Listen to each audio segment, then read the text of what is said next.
Tja! Jag vet inte riktigt varför jag gör detta. Men ja, som sagt, jag tog en överdos av koffein igår och mår skit. Jag vet inte hur mycket jag tog, men jag tog ganska mycket, tror jag.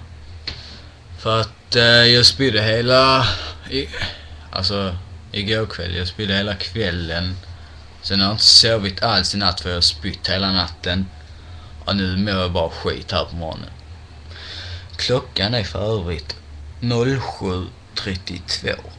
Bara så ni vet. Ja. Jo. Christian. Jag vet inte vad det är. You Walk the Waves. Okay. Det är typ samma hårband. Fast det här är självklart Björn Borg. Nej, men jag hade inte ett hårband utan de ränderna. Så att ja, det är här för funkar. Den ser ut som en svamp. Ja, vänta.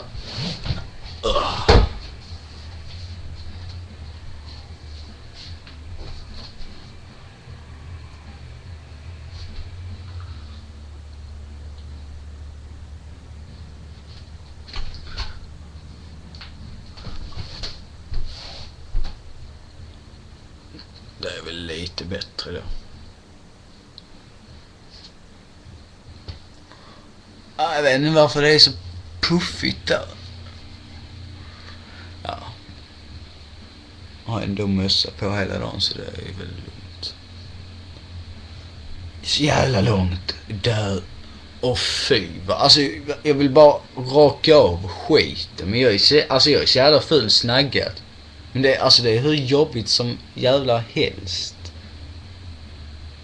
Med långt då. Jag fattar inte hur alla orkar. Hade jag varit tjej hade jag fan snaggat mig och varit skinhead. Jävlar vad det är stort idag.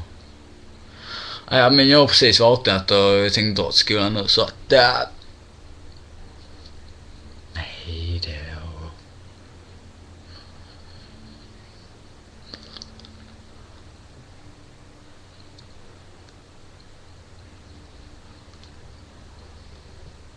hej. Hur är läget? Så nu, det var min katt. Wow! Och så delar den på sig jävla lugg. Alltså nej. Ja. Hej då. Tja, hej då.